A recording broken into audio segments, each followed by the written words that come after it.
mana insya Allah setiap Senin sampai Kamis sampai di pekan terakhir bulan Ramadan, sebagaimana sudah diperkenalkan, insya Allah kita akan kajian tematik berbeda zuhur.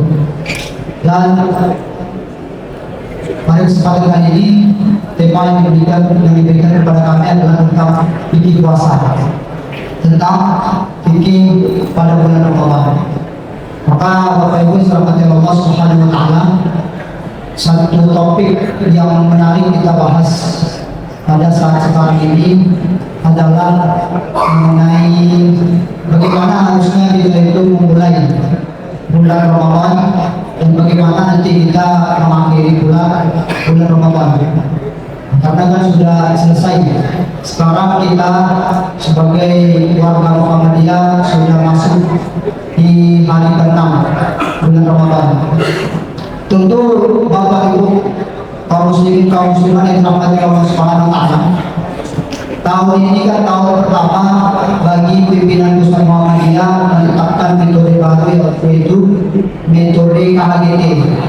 Di KHGT ini kalender Hijriah tunggal, kalender Hijriah global tunggal, yang mana metode ini sebenarnya adalah metode lama tetapi baru ditetapkan sekarang. Jadi menjadi permasalahan bagi orang-orang yang mungkin agak ragu ya, karena kemarin ketika kita mulai puasa pada hari Rabu, namun di banyak negara lainnya dan juga saudara-saudara kita di Indonesia puasa hari Kamis. Dengan perubahannya metode ini banyak orang ragu. Namun bagi kita sebagai warga Muhammadiyah, sebagai sekilas akademika yang bekerja di amal usaha Muhammadiyah di Universitas Muhammadiyah Riau, wajib bagi kita untuk yakin bahwasanya puasa yang dikerjakan itu pertama kali adalah hari Rabu.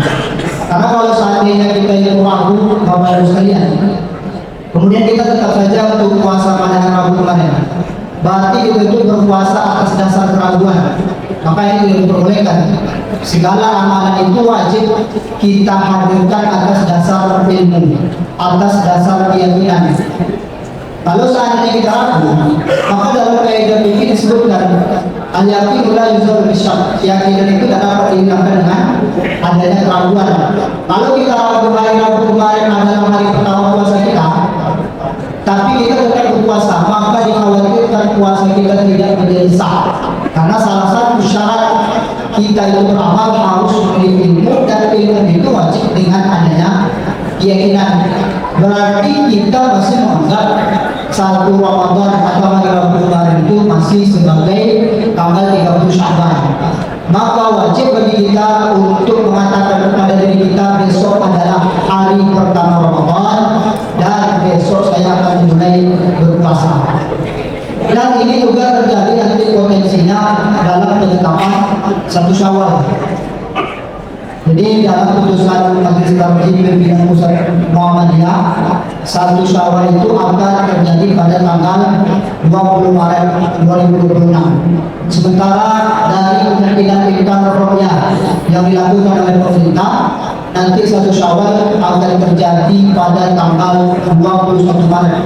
Jadi ini bisa jadi tahun pertama kita berbeda awal puasa dan berbeda pula hari rayanya. Kalau seandainya sebelum-sebelumnya awal puasa kita berbeda, hari raya kita sama. Kalau seandainya sebelumnya awal puasanya kita sama, hari rayanya berbeda. Tapi kemungkinan besar akan terjadi pada tahun ini puasa kita awalnya beda, hari raya kita juga akan berbeda.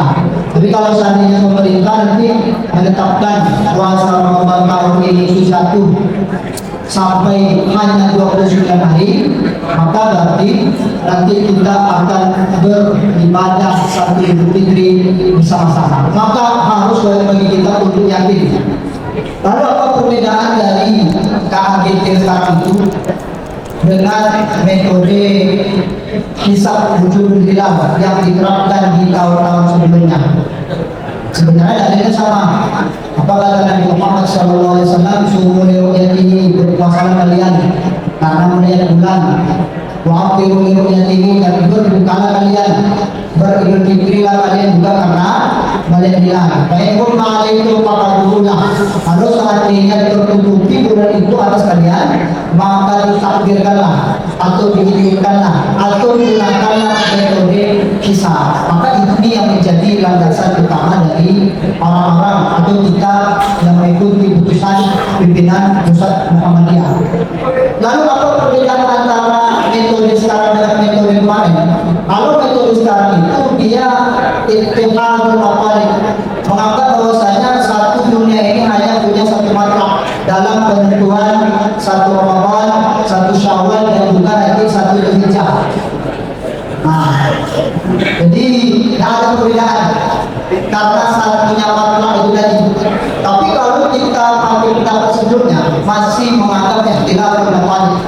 Lalu mana yang kuat? Sebenarnya sama-sama kuat. Tapi kalau kita melihat jumlah ulama, maka mereka lebih menguatkan pendapat ittihadul maqalid. Dalam mazhab Hanafi yang disampaikan oleh Ibnu Hamidin, mereka lebih menguatkan ittihadul maqalid. Bahkan apa kata dalam mazhab Hanafi tersebut? Kalau seandainya ahlul maghrib sudah melihat hilal, maka wajib bagi ahlul masyriq untuk berpuasa. Maka pada tahun ini ternyata sudah dilihat jatuhnya hilal di negara Amerika, tepatnya di Alaska. Tentu menjadi pertanyaan bagi kita semua. Orang-orang awam akan bertanya kenapa hilal di Alaska menjadi landasan bagi orang Indonesia untuk berpuasa.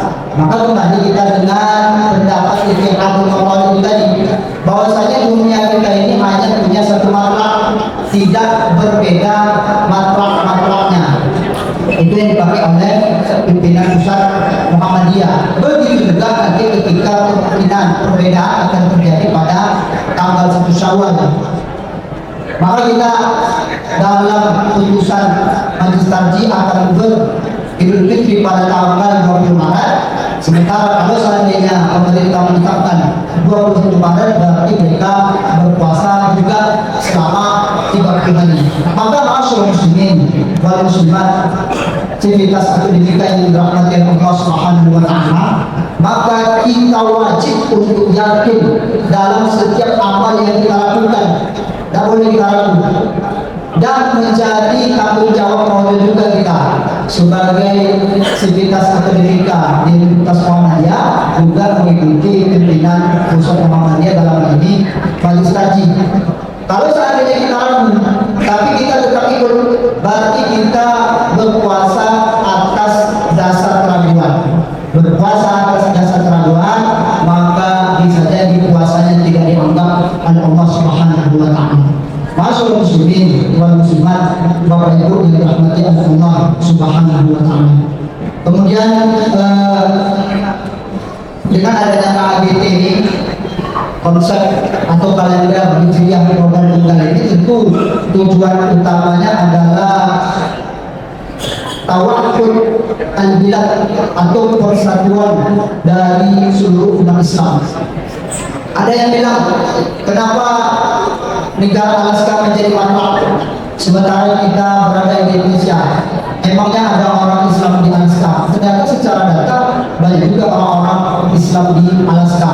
Ada data 2000 sampai 3000 orang-orang Muslim yang menunggu juga hilal di sana. Artinya dengan pendapat ittihadul maqalid ini akan menjadi keyakinan kita bersama untuk menyatukan kalender di dunia.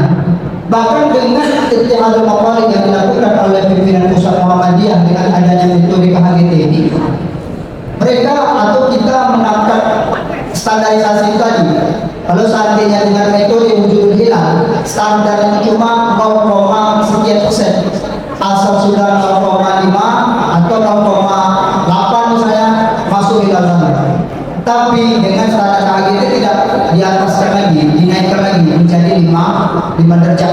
Bahkan lebih tinggi dari standarisasi yang ditetapkan oleh Mabibus Malaysia, Brunei, Indonesia dan Singapura. Artinya ketika standar itu sudah dinaikkan, kemudian ada maksud utama yaitu persatuan umat Islam di seluruh dunia dan maksud yang utama lainnya, sehingga kita yakin betul bahwasanya apa yang kita lakukan adalah sesuatu yang punya dalil dan sesuatu yang tentunya memiliki tujuan besar yang besar.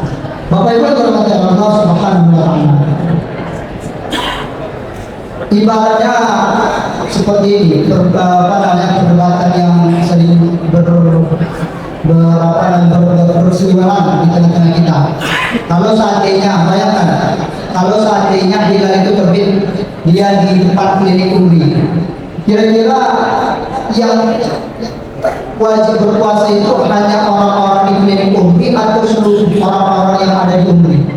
Nah, maka dengan pendapat ijtihadul maqalid, bukan hanya orang-orang yang berada di klinik umri yang wajib puasa, orang-orang yang juga berada di rektorat wajib dia puasa, orang-orang yang berada di gedung belakang F5 misalnya, atau gedung yang paling belakang, gedung rusunawa belakang, maka juga wajib bagi mereka untuk berpuasa. Kenapa? Karena sudah ada hilal yang terlihat di depan klinik umri. Bahkan dengan pendapat KHGT ini, kalau seandainya terbaru sudah terlihat hilal, maka bukan hanya orang-orang yang ada di jalan tersebut yang wajib untuk berpuasa, tapi orang-orang yang juga berada di Pekanbaru secara keseluruhan wajib bagi mereka untuk berpuasa.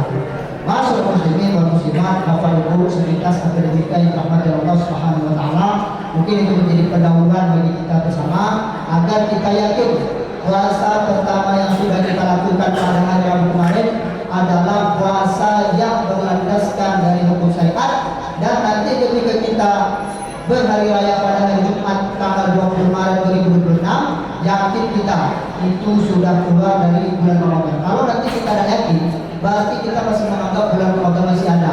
Kalau kita masih menganggap bulan Ramadan masih ada, tidak boleh bagi kita untuk membatalkan puasa. Maka demikian kajian tematik kita singkat pada awal pertemuan kali ini. Semoga bermanfaat. Intinya setiap amalan yang kita lakukan wajib harus ada niat, dan niat harus ada ilmu, dan ilmu wajib pula dengan adanya keyakinan kita bersama. Nasrullah wa fathul qarib wa nasyirul mu'minin. Subhanakallahumma wa bihamdik, asyhadu an la ilaha illa anta, astaghfiruka wa atubu ilaik. Wassalamualaikum warahmatullahi wabarakatuh.